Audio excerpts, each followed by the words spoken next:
자, 이제 우리 재계산 탭을 볼 건데,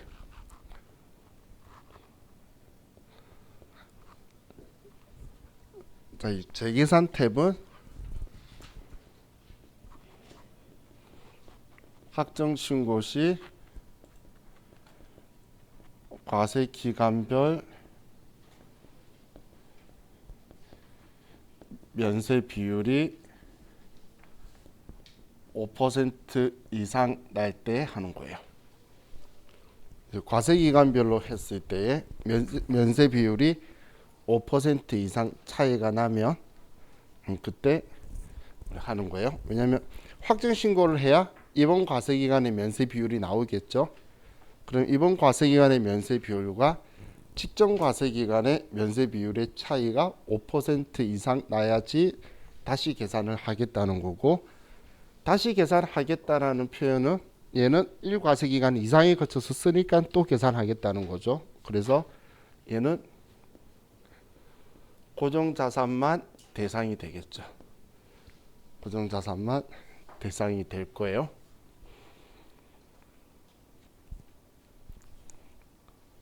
그럼 이 고정자산을 가지고 재계산을 하는 거는 우리가 생각해 봤을 때 사왔을 때의 면세 비율과 이제 사용하면서 과세 기간별로 면세 비율이 면세 사업에 쓴 정도가 서로 틀려질 거란 이야기예요. 그러면 이걸 다시 계산하겠다는 건데, 근데 사왔을 때 하고 그 다음 과세 기간이나 그 다다음 과세 기간은 얘 성능이 그대로는 아니겠죠. 그럼 부가가치세법이 생각하는 감가체감률만큼 경과과세 기간의 부분을 뺀 나머지를 차이를 조절하겠다는 거예요. 예를 들어서 공통매입세액이 100만 원이었는데 면세사업 비율이 50%였다가 60%로 증가했을 때 10%가 증가했다고 해서 100만 원의 10%인 10만 원을 증가시키는 게 아니고, 얘가 기계장치나 이런 거라면 1과세 기간이면 25% 달았다는 거예요. 그러면 얘는 100만 원이 아니라 75만 원을 가지고 10% 면세 비율이 증가했으니까 7만 5천 원만 더 불공제하겠다는 거고, 그리고 꼭 불공제만 처리하겠다는 게 아니라 처음에는 면세 사업이 잘 되다가 뒤에 가면 면세 사업이 잘 안 될 수도 있겠죠. 그러면 오히려 거꾸로 과거에 불공제했던 거를 다시 환급해 주겠다고 뒤집어 주는 게 마이너스로 나오게 되는 경우예요. 그럼 자, 얘는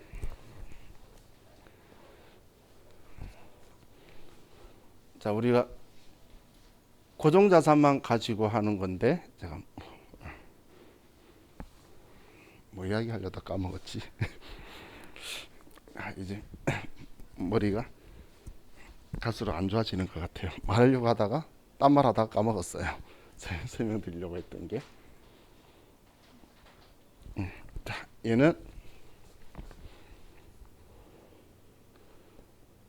재계산을 안 한다라는 뜻은 우리는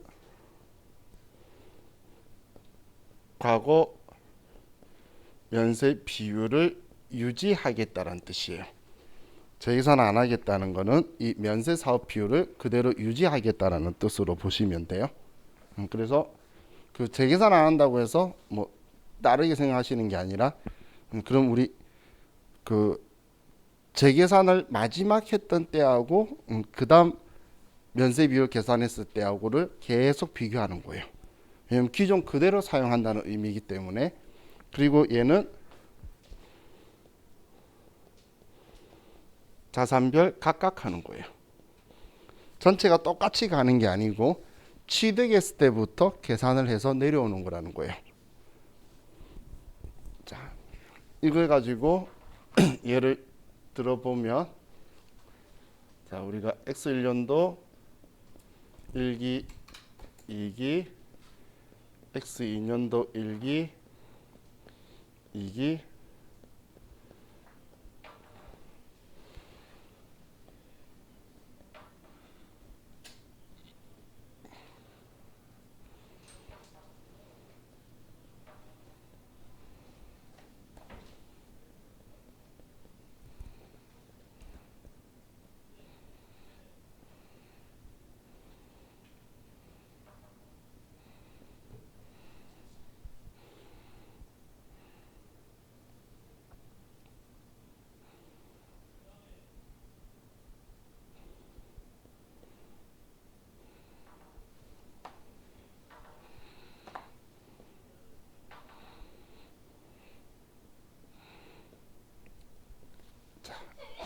이렇게 면세 비율이 변했다고 가정을 해서 자, 우리가 자산별로 봤을 때 자, 첫 번째 X1년도 1기에 취득을 했다라고 볼게요.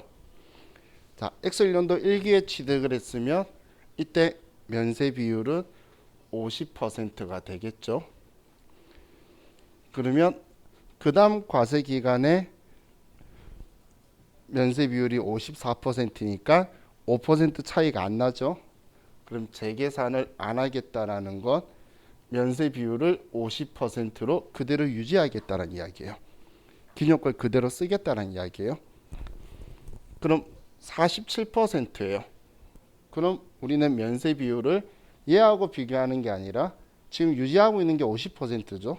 그렇기 때문에 3%밖에 차이가 안 나요. 그래서 얘도 재계산 안 한다는 이야기예요. 그러면 50%를 그대로 유지한다는 이야기죠.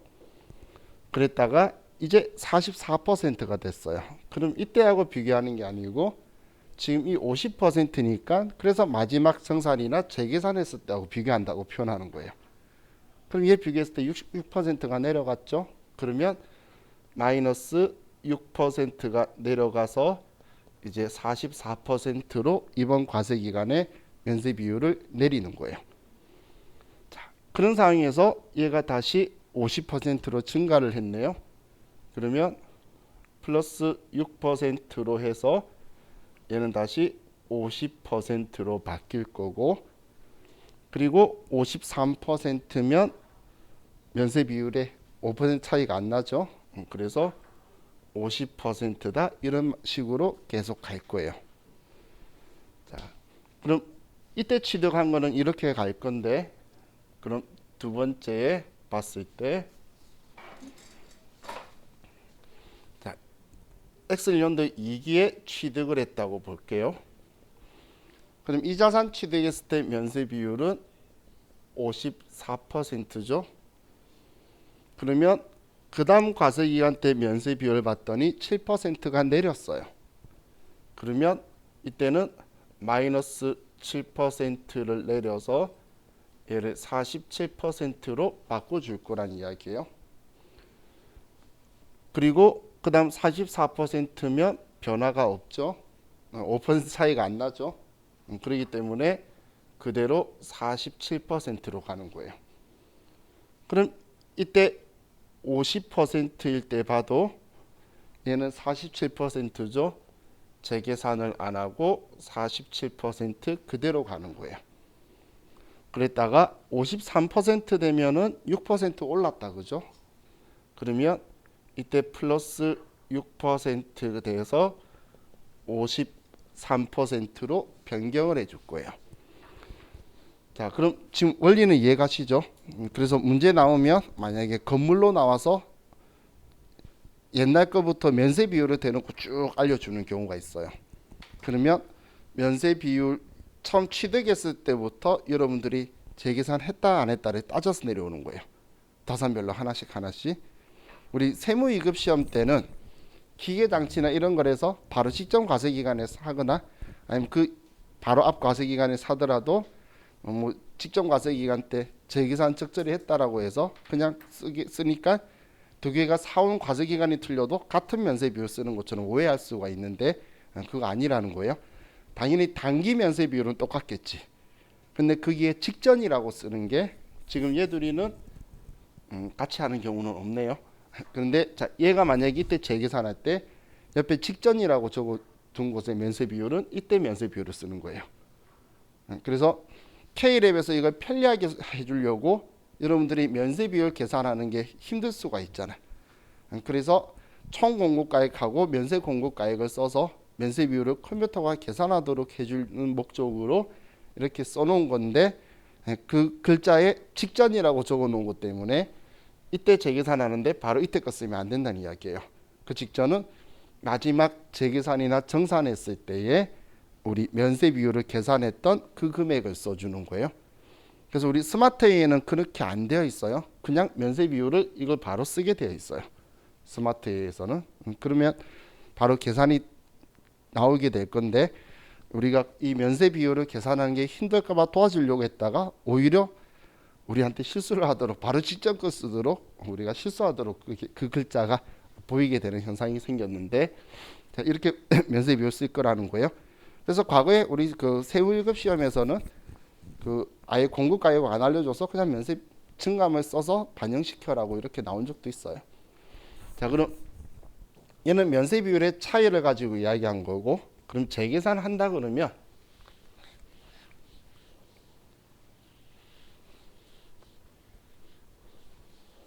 자, 재계산을 하면 우리는 먼저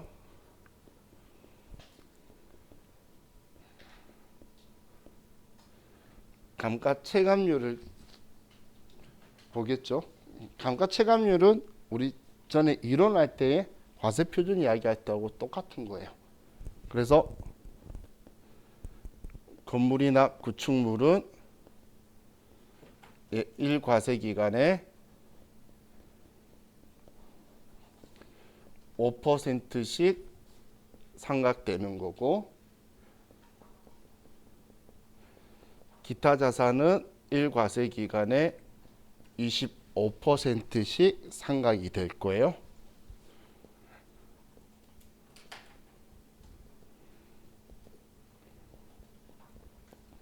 자, 경과 과세 기간 수를 세게 될 건데, 이 경과 과세 기간 수를 셀 때는 세법법전에 이렇게 적혀 있어요.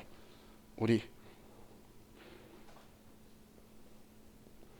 과세 기간 개시일에 취득한 것으로 간주한다고 이렇게 적혀 있는데, 과세기간 개시일에 취득한 걸로 한다는 건 6월 30일 날 사더라도 경과 과세기간 수를 1월 1일부터 계산을 해서 오라 그 이야기예요. 근데 굳이 그렇게 신경 안 써도 그렇게 생각하면 결국은 6월 30일도 세라는 거잖아요. 그래서 저는 그냥 과세기간 종료일 수를 세라고 해요. 6월 30일하고 12월 31일하고 그냥 이 수를 세셔라고 이야기를 주로 해요. 이번 신고권 빼고, 당연히 이번 신고권이 하려고 하는 거니까 그럼 몇 번 지났는지 손가락으로 세보면 되겠죠. 그래서 이 경과 과세기간 수에 감가 체감률 곱하면 이제 남은 게 경감률이라고 해서 남은 게 컴퓨터가 계산해 주죠. 그럼 K랩은 이 부분에 대해서는 좀 좋은 것 같아요. K랩은 선택하고 취득 연월 쓰면 얘를 계산해 주잖아. 근데 스마트에이는 안 해주죠. 본인이 직접 경과 과세 기간 수학으로 세야 되니까 그때는 이렇게 세시면 되겠죠. 거기는 그렇게 하고 나서 얘 증감을 바로 쓰게 되어 있죠. 둘 다 출력하면 똑같은 시행규칙 서식이 나오는 건 똑같아요. 근데 입력하는 방법에서 조금 편리함을 주려고 그런 행동한 것 같아요. 자, 그럼 우리 374페이지에 문제 기본 예제 볼 건데 문제가 많이 잘 안 나와요. 한 번씩 나오면 건물 가지고도 등장하는데, 자 12번 문제 볼게요. 자, 부가가치세 과세 제화와 면세 제화 제조에 공통 사용하는 차량 운반고에 대한 2020년 2기 부가가치세 확정 신고 시에 납부 환급세액 재계산 자료에 의해 해당 세액을 계산하시오.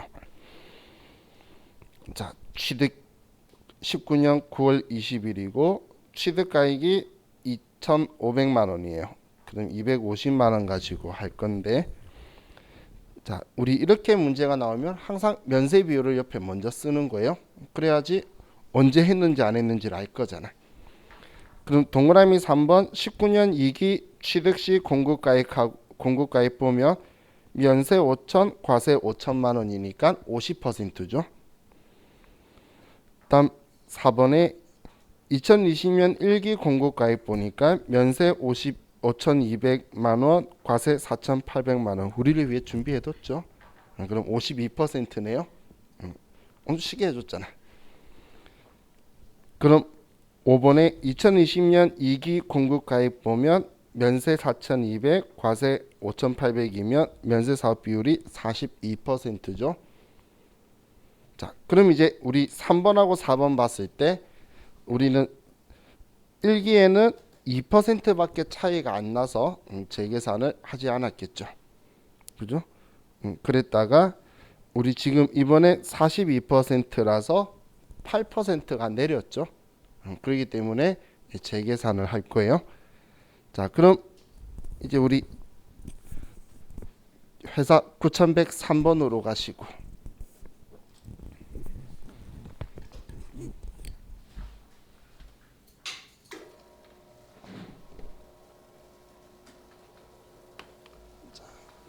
공제받지 못할 매입세 임명세서에서 2기 확정이니까 10월부터 12월. 자, 납부 환급세액 재계산 가서 자, 지금 얘는 자동차죠. 그죠? 그러면 기타 자산이고 공통 매입세액은 250만 원이죠. 취득은 2019년 9월. 그러니까 우리 19년 12월 31일 그리고 2020년 6월 30일. 그래서 두 번 지났죠. 그래서 50% 남아 있다는 거예요. 경감률은. 자, 그럼 단기 거는 총 1억 중에서 4,200만 원이고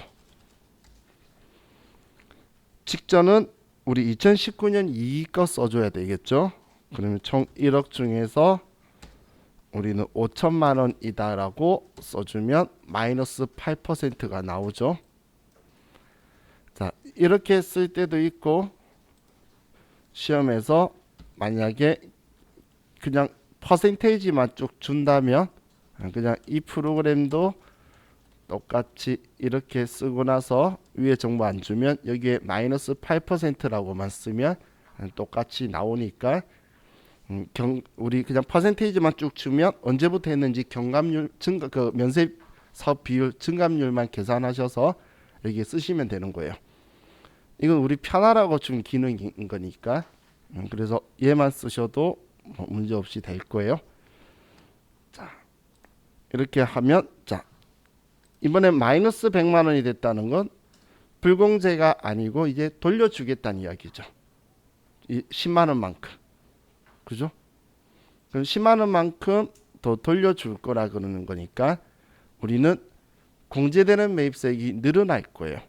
그럼 분개한다라고 하면 여기 분개 안 시켰지만 그렇죠? 우리는 지금 부가세 대급금 증가시켜줘야 되니까 차변에 부가세 대급금 늘릴 거고 대변에는 그렇죠. 우리 자동차니까 취등원가에서 줄여줘야 돼서 차량 운반고라고 처리하면 되겠죠.